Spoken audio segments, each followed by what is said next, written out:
J'ai l'impression de dire ça à tous les épisodes de podcast, mais j'aime trop l'épisode du jour. Salut à tous, c'est Aude, j'espère que vous allez bien. On se retrouve aujourd'hui pour un nouvel épisode de podcast. D'ailleurs, je crois que c'est les derniers épisodes de podcast que je vais tourner sur cet ordi-là avant de changer officiellement d'ordinateur. Ça va pas changer grand-chose à la qualité des podcasts, je pense, mais oui aussi. Aujourd'hui, j'ai envie de vous partager un peu ma routine pour aller mieux. Je pense que vous avez vu qu'il y a quelques temps de ça, j'ai fait un post sur Instagram qui était il y a 3 jours pour moi et qui était il y a 3 semaines pour vous, où en fait je vous expliquais que je savais pas trop si j'allais bien. Pour une des premières fois de ma vie, je suis pas trop capable de dire je suis heureuse, je suis pas heureuse, je suis bien dans ce que je fais. Je vis, je vais au flot des choses, tout se passe bien, mais il me manque quelque chose. Alors après, je pense que c'est du fait justement que je déménage, que j'aille vivre dans un autre pays. Donc je suis dans cette attente en fait de cette stimulation-là, donc c'est complètement normal. Mais du coup, est-ce que je suis vraiment heureuse ? Je ne sais pas. C'est pour ça qu'aujourd'hui, on va voir ensemble, je crois qu'il y en a 8 façons d'aller mieux.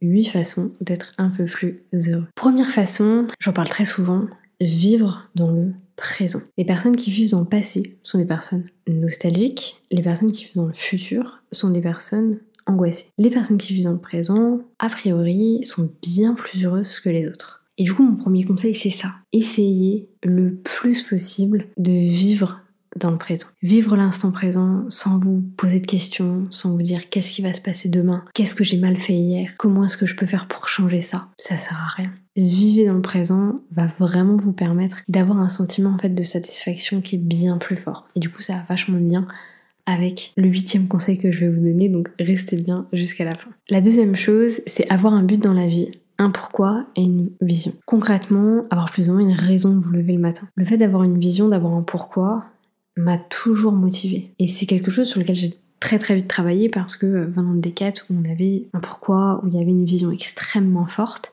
j'ai toujours eu cette notion de ok, il faut que j'ai une carotte, il faut que je sache où je vais, et du coup forcément je suis obligée de travailler là-dessus un petit peu plus. Et du coup c'est très en lien avec la notion numéro 3, il y a un plan d'action. Si vous avez envie de faire quelque chose, il y a un plan d'action. En fait on peut pas juste se dire j'ai envie de ça dans la vie et attendre. Parce que dans la vie il n'y a jamais rien qui vient sans travail. Les gens que vous considérez comme des gens chanceux, et moi je me suis très longtemps considérée comme quelqu'un de chanceux, sont des gens qui bossent pour obtenir quelque chose. Ou sont des gens qui vivent de la répercussion de quelqu'un d'autre. Dans le sens où je sais qu'on va se dire oui mais attends, les gens qui naissent avec plein d'argent, qui naissent avec ceci, avec cela, ces gens-là ont de la chance. Oui, mais ils ont surtout la chance d'être nés à un endroit et pas à un autre. Néanmoins, il y a peut-être des choses sur lesquelles ils sont pas aussi heureux que vous. L'herbe est jamais plus verte à côté. Vraiment, je vous assure que l'herbe n'est jamais plus verte à côté. Vous n'avez pas du tout conscience de ce qui se passe dans la vie des autres. C'est pour ça que quand moi j'ai osé dire sur internet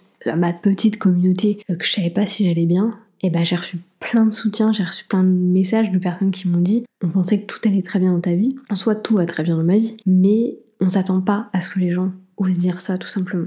Osent dire la vérité. Conseil numéro 4, être entouré des bonnes personnes. Par exemple, pas le fait d'avoir trop de gens toxiques autour de vous. Et surtout, et ça vraiment, vous pouvez les compter sur les doigts de la main, recherchez des personnes qui sont aussi heureuses pour vous et vos projets qu'ils le sont pour les leurs. Et ça, je pense que c'est l'impact que ça a eu quand j'ai rencontré par exemple mon conjoint, où je me suis dit, cette personne-là, et c'est le cas aujourd'hui ou toujours, va être aussi heureuse pour moi et mes projets qu'il va l'être pour les siens. Et du coup, c'est vice-versa, entre guillemets. Et ça, c'est fantastique. Vraiment trouver des gens qui vous soutiennent. Je vous dis pas de rayer toutes les personnes qui vous soutiennent pas de votre carte, mais je vous dis pas le contraire non plus. Et vraiment d'avoir des gens toxiques autour de vous, je pense qu'il y a rien de pire. Et pourtant, moi, j'ai été entourée, mais pendant des années et des années de personnes toxiques, qui n'étaient pas forcément toxiques pour les autres, mais qui étaient très toxiques pour moi. C'est là qu'il faut faire une très grosse différence. Tous les gens qui sont toxiques pour vous ne sont pas toxiques pour une autre personne, etc. Enfin, c'est vraiment une relation par rapport à une relation. Et surtout, il faut éviter le regard des autres. J'avais fait un épisode de podcast là-dessus, justement, l'impact du regard des autres sur nous, sur notre personnalité. C'est super intéressant de s'y intéresser un petit peu plus. C'est vraiment quelque chose qui aujourd'hui vous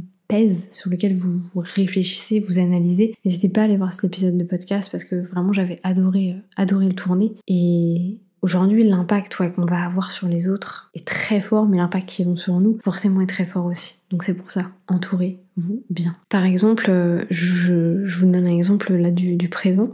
Très récemment, donc moi ça va faire 12 ans que je suis avec mon conjoint bientôt, et on m'a posé la question de me dire mais comment ça se fait que vous soyez toujours ensemble? Et pourtant vous avez tous les deux vécu en fait des expériences de dingue parce que on a vécu à l'étranger, on a beaucoup déménagé, etc. Et en fait ce que j'ai expliqué à cette personne-là en particulier qui m'avait posé la question, c'est on a toujours eu la même vision, même si elle change énormément, parce que avec des déménagements comme ça, vous doutez bien qu'on a une vision qui s'adapte et qui change beaucoup. Mais en fait, on a toujours été vachement dans la communication et vachement à se dire, ok, si l'un a une vision, qu'est-ce que moi je peux faire pour? Est-ce que je suis à contrario et du coup il y a un problème? Est-ce que ça me plaît pas trop mais je suis prêt à en discuter? Est-ce que je suis grave à fond? Et en fait, de rechercher cette information-là et de vraiment toujours se dire, ok, on a une vision commune, on a un plan commun, on sait pourquoi est-ce qu'on est en train de faire tout ça. Même si vous parlez, du coup, vous êtes vachement dans le futur, de choses très lointaines, c'est extrêmement important d'avoir la même vision que son conjoint. Et vraiment, je mets un point d'honneur là-dessus, parce que je sais que beaucoup de personnes qui m'écoutent n'ont pas forcément 30 ans. Moi j'ai 31 ans, mais sont peut-être un peu plus jeunes et n'ont pas encore cette notion-là.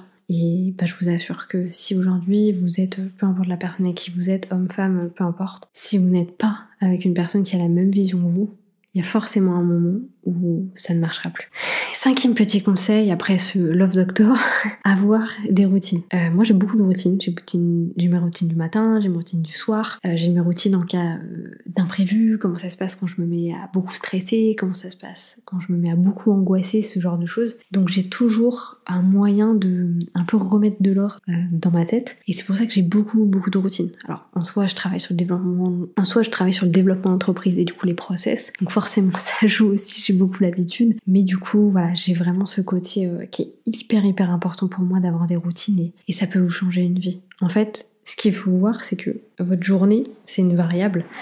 Il n'y a que des imprévus, vous savez pas ce qui va se passer. Même si vous avez des rendez-vous, vous savez pas comment ce rendez-vous va se passer, ce qui va bien ou mal se passer. Et le fait d'avoir des routines, ça vous met du coup des constantes. Ce qui veut dire que peu importe ce qui se passe dans votre journée, vous savez que vous avez votre constance du matin, votre constante de l'après-midi, votre constante du soir. Donc ensuite, vous pouvez vivre en fait les imprévus d'une meilleure manière. Conseil numéro 6, allez, si vous le pouvez, découvrir le monde. Honnêtement, partir de chez moi a été l'expérience la plus compliquée et la meilleure expérience de ma vie. Et aujourd'hui, et c'est pour ça que je pense qu'on devient accro à l'expatriation, à bouger, à aller faire des choses, etc. Parce que, en fait, comment le dire? Je sais qu'il y en a plein qui vont pas aimer ce que je vais dire, mais vous ne réalisez pas à quel point on a de la chance d'être français. Genre vraiment.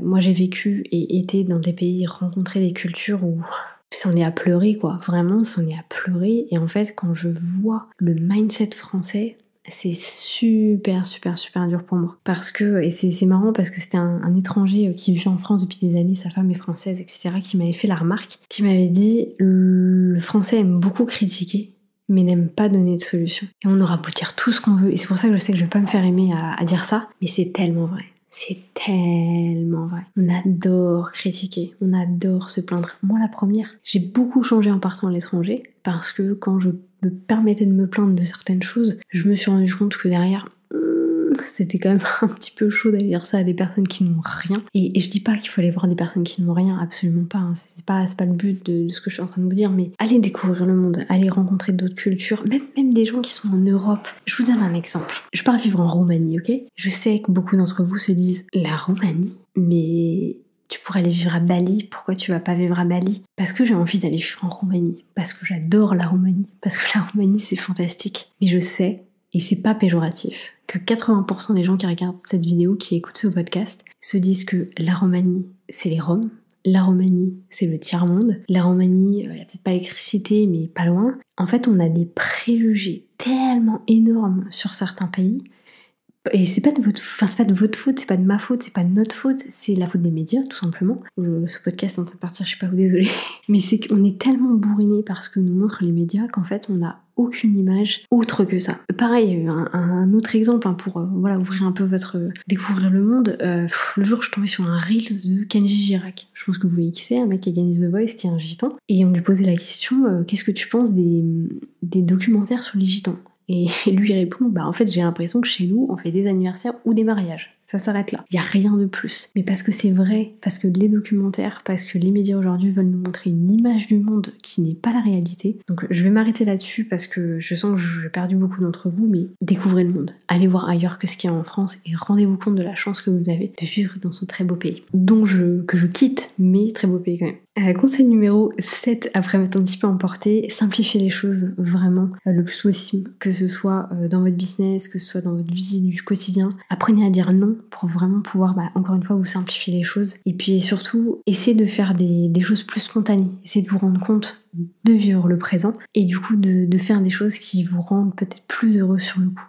Et du coup, conseil numéro 8, je passe assez rapidement parce que je sais que vous aimez bien les petit podcast. Conseil numéro 8, qui est d'ailleurs je pense le plus important, qui moi me permet vraiment d'être heureuse, c'est de faire ce que j'avais dit que j'allais faire. Et ça clairement ça a un très gros impact sur le fait de vivre le présent. C'est que quand j'ai dit que j'allais faire quelque chose sur ma journée, que j'avais dit que j'allais terminer à 17h, et je fais tout pour pouvoir le faire. Et en fait ça amène un sentiment de satisfaction, ça permet de se sentir hyper productif et surtout moi qui aime bien faire des choses, qui suis à la recherche de faire des choses sans but, ça me permet vraiment de pouvoir essayer le plus possible de créer du temps pour faire ces choses qui sont uniquement pour moi. Je me suis un petit peu emportée sur ce podcast, j'espère quand même que ça vous aura plu, n'hésitez pas à me dire en commentaire ce que vous en avez pensé. Vraiment, il n'y a aucune critique, il n'y a aucun jugement par rapport à ce que je viens de vous dire, c'est juste que je trouve important de vous le communiquer et allez voir ce qui se passe au-delà de l'herbe qui n'est pas si verte chez vous, parce que je vous assure que l'herbe n'est pas plus verte ailleurs. Moi je vous laisse là-dessus, pas de commentaires négatifs, non constructifs dans les commentaires. Je vous retrouve pour un prochain épisode et je vous dis à bientôt.